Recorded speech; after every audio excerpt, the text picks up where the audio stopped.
안녕하세요. 형광펜 성경과 함께하는 성경 공부 오늘은 열왕기하 13장입니다. 유다왕 아하시아의 아들 요아스의 아하시아의 아들 요아스 지금까지 우리가 얘기를 봤었잖아요. 아하시아는 악한 왕이었죠. 그래서 예후가 이스라엘 왕을 죽일 때 유다 왕도 같이 죽였어요. 그리고 나서 이자가 죽었을 때 그의 어머니였던 아달랴가 여왕이 되었는데 왕이 될 만한 자들을 다 죽였습니다. 그때 하나 도망갔었는데 그게 요아스였어요. 요아스가 도망을 갔었고 그를 숨겨줬던 제사장 여호야다가 이제 그를 왕으로서 이제 옹이하죠. 그래서 7살 때 왕으로 등극하게 됩니다.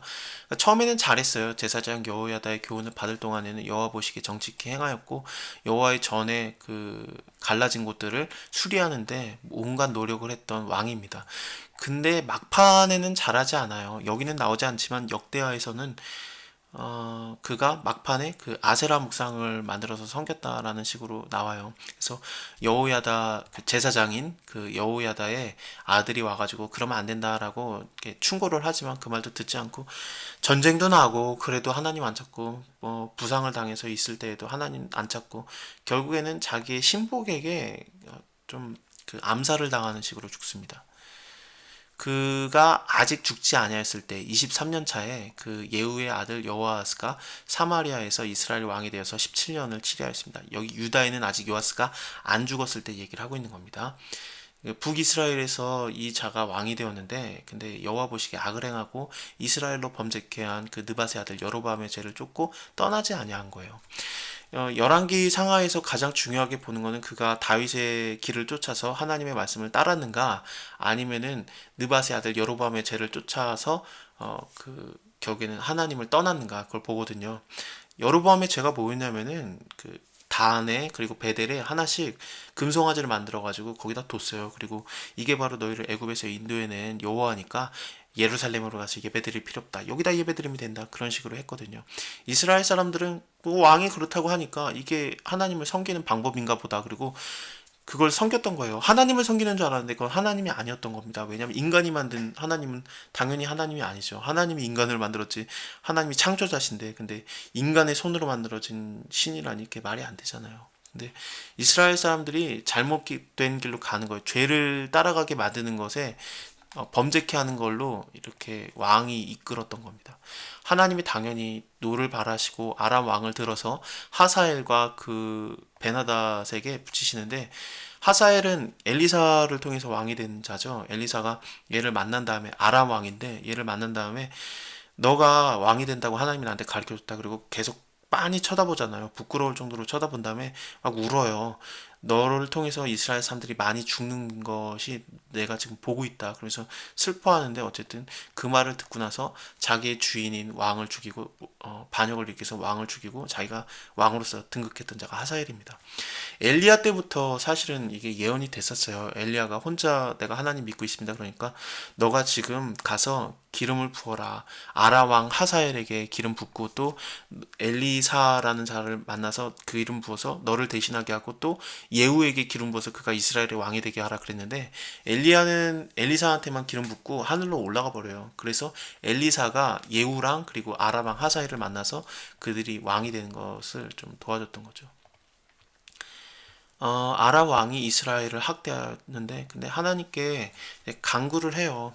또 하나님께서는 들어주시고 저희가 학대받고 있구나라는 걸 보고 다시 한번 구원자를 보내주셔가지고 아람 사람의 손에서 벗어나게 했는데 그래도 계속해서 범죄에서 떠나지 않으니까 아예 아세라 목상까지 그저 두고 있는 거예요. 그러니까 아람 왕이 다시 막 진멸을 시킵니다. 너무 진멸을 당해가지고 마병 50 그리고 병거 10승 그리고 보병 1만 외에는 남아 있지 않게 됩니다. 모세가 인구 셌을 때 민수기 때 처음에 셌을 때 60만 명 그리고 가나안 땅 들어가기 직전에 셌을 때도 60만 명이 넘었었거든요. 그리고 시간이 훨씬 지나서 인구수가 더 늘어났어야 되는데 그 싸울 수 있는 자만 60만 명이 넘었었는데 이제 10,000명밖에 안 남은 거예요. 물론 유다의 군인은 세지 않았지만 적어도 북이스라엘에 3, 40만 명은 있어야 될 거 아니겠습니까? 근데 10,000명만 남겨두고 완전히 다 진멸을 당하게 된 겁니다. 타작마당에 티끌같이 되었다. 진멸당하였다. 나오고 있습니다. 여호아하스의 남은 사적과 모든 행한 것과 그 권력은 이스라엘 왕 역대지략에 기록되어 있으니까 그가 뭐 했는지는 여기서 찾아보고 열왕기 상하에서 보는 것은 그가 여로보암의 죄를 쫓아서 하나님께 범죄하였다. 그래서 하나님께서 그를 벌하셨다. 이걸만 이렇게 좀 초점을 맞추고 있습니다. 요아스가 그 열조와 함께 잠에 사마리아에서 장사되고 그 아들 요아스가 대신하여 왕이 되었습니다. 여기도 유다 왕 요아스가 있고 북이스라엘의 왕도 또 요아스가 되었습니다. 요아스라는 이름을 가진 자가 지금 거의 비슷한 시대에 나오고 있는 거예요. 유다 왕 요아스가 37년에 여호아스의 아들 요아스가 북이스라엘에서 왕이 되니까 유다에도 왕의 이름이 요아스고 이스라엘에도 왕의 이름이 요아스고 그런 겁니다. 둘 다 괜찮지는 않아요. 유다 왕도 지금 막 하나님을 거부하고 있는 그 상황이고 거의 말년에 그랬었거든요. 그리고 지금 세워지는 북이스라엘 왕 요아스도 여호와 보시기에 악을 행하였고 이스라엘로 범죄케 한 느밧의 아들 여로보암의 모든 죄에서 떠나지 아니하고 그 죄를 쫓는 자였어요. 그래서 그 이도 그냥 별다른 얘기는 없이 그가 이렇게 있었다라고 하고 끝나는 거죠. 그래서 그가 뭐 했는지에 대해서는 왕의 그 역대지략에 기록되어 있으니까 그거 봐라 하고 그냥 끝을 맺습니다. 요아스가 그 열조와 함께 잠에 이스라엘 왕들과 함께 사마리아에서 장사되었고 여로보암이 그 위에 앉으니라.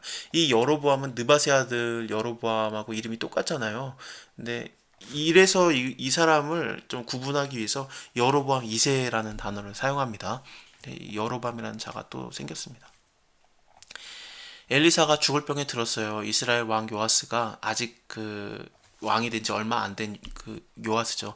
지금 북이스라엘에 10,000명밖에 남아있지 않은 상태니까 군인이 정말 그 엘리사의 도움이 필요한데 이 엘리사가 죽으니까 가가지고 그 얼굴에 눈물을 흘리면서 가로되 내 아버지요 내 아버지요 이스라엘의 병과 마병이요.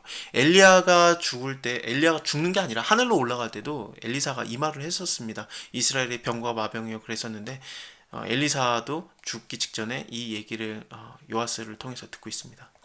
엘리사가 저에게 이르되 활과 살을 취하소서 했더니 말 그대로 했어요. 지금 하나님의 사람의 말을 그대로 따르고 있다라는 것을 주의 깊게 볼 필요가 있습니다. 근데 끝까지 잘해야 되는데 하나님의 말씀을 따르다가 마는 게 이제 요아스입니다.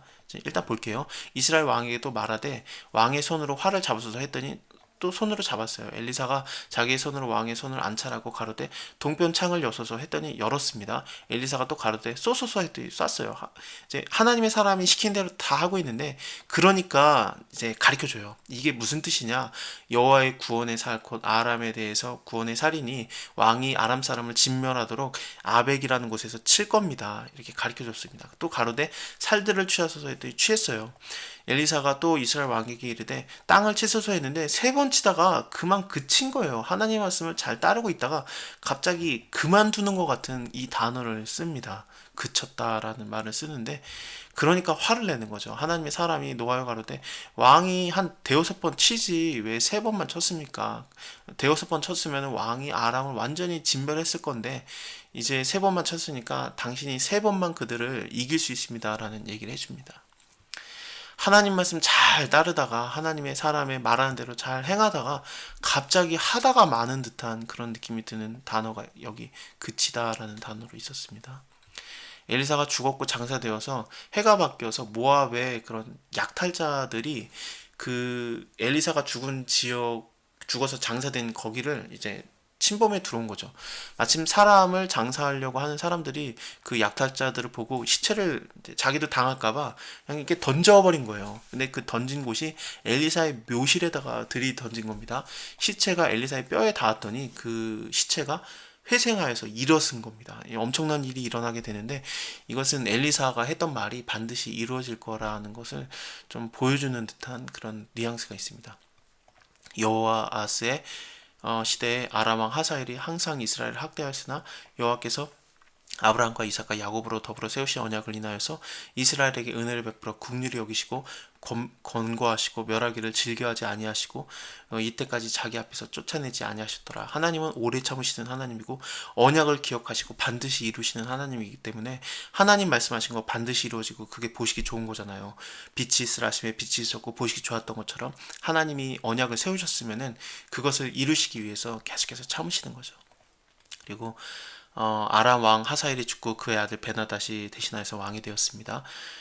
이 세 번 치리라라는 말대로 정말로 세 번 치고 이스라엘에 좀 어느 정도의 성읍을 회복하였습니다. 감사합니다. 다음에 또 14장 이어서 볼게요.